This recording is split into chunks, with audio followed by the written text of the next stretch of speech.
അസ്സലാമു അലൈക്കും. ജുമാ കഴിഞ്ഞ് ആരും എഴുന്നേറ്റ് പോകരുത്. ഖതീബ് എന്നുള്ള നിലക്ക് ഒരു മർമ്മപ്രധാനമായ വിഷയം അവതരിപ്പിക്കാനുണ്ട്. അതുകൊണ്ട് ആരും എഴുന്നേറ്റ് പോകരുത്. എന്താണ് പറയാനുള്ളത് എന്ന് ചോദിച്ചാൽ,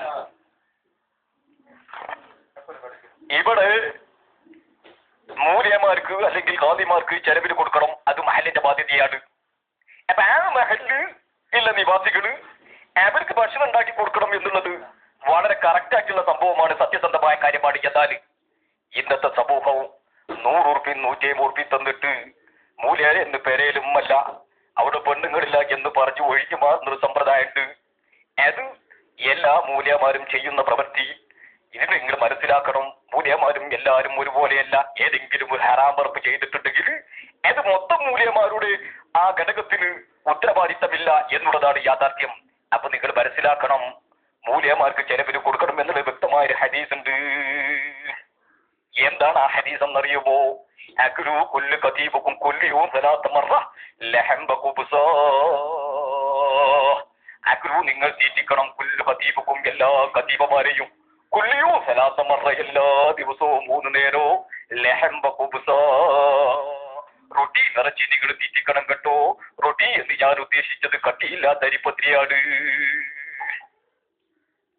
അപ്പോ എല്ലാവരും അത് ചെയ്യണം. ഇത് കേട്ട സമയത്ത് മൊല്ലാക്ക ഒന്ന് മുരടനടക്കി.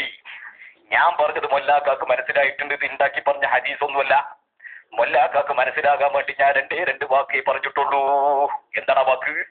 ലാ തനഹയാ മുല്ല,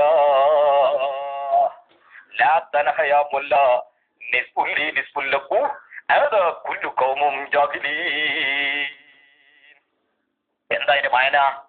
ലാ തനഹയാ മുല്ല, നിങ്ങൾ തൊണ്ട നനക്കണ്ട, മുരട നനക്കണ്ട. നിസ്ബുല്ലി നിസ്ബുല്ലക്കും കിട്ടിയാല് പൗതിയാണ്. അതാ കുല്ലു ഖൗമും ജാഹിലീൻ, ഈ കൗമൊക്കെ ജാഹിലീങ്ങളാണ്, ഒന്നും തിരിയാത്തോലാണ്. മുണ്ടണ്ട. അപ്പോ ഇങ്ങനെയുള്ള പ്രശ്നങ്ങൾ നമ്മൾ പരിഹരിക്കേണ്ടതുണ്ട്. ഞാൻ കൂടുതൽ നീട്ടിപ്പതിച്ച് പോകുന്നില്ല. അപ്പൊ മൂല്യമാർക്ക് ചെലവിന് കൊടുക്കണം എന്നത് വളരെ യാഥാർത്ഥ്യമാണ്. അത് സംഭവിച്ചിരിക്കണം. അത് 5 തട്ടുള്ള പാത്രത്തിൽ അടിയിൽ കഞ്ഞിന്റെ വെള്ളവും, അതിന്റെ മുകളിലെ പാത്രത്തിൽ ചോറ്, അതിന്റെ മുകളിലെ പാത്രത്തിൽ കോയിറച്ചിയാണെ കോയിറച്ചി, ആടർച്ചിയാണെ ആടർച്ചി, ഈ സാധാ പോത്തർച്ചിയാണെ പോത്തർച്ചി, അതിന്റെ മോളെ പപ്പടം പൊരിച്ചത് അല്ലെങ്കിൽ മറ്റുള്ള സാധനങ്ങൾ, ആദ്യത്തെ മോളെ ഉപ്പേരും അനുബന്ധ സാധനങ്ങളും വെക്കന്റെ 5 തട്ട് പാത്രോ അത് ഫേമസ് ആക്കി കൊടുത്തത് മൂല്യമാര് തന്നെയാണ്. എന്നിട്ട് അതൊക്കെ പാട് വെച്ചിട്ട് അതിനാ സ്പൂൺ കൊണ്ടൊരു ലോക്കും അങ്ങോട്ട് ഇട്ട് കഴിഞ്ഞ് ചൂടാറാതെ നേരത്തിന് നമ്മുടെ മുമ്പിൽ കൊണ്ടുവന്ന് വെച്ച് തരുന്ന ബാധ്യത ഈ മഹലിന്റെ നിവാസികൾക്കുണ്ട്. മറക്കണ്ട മക്കളെ.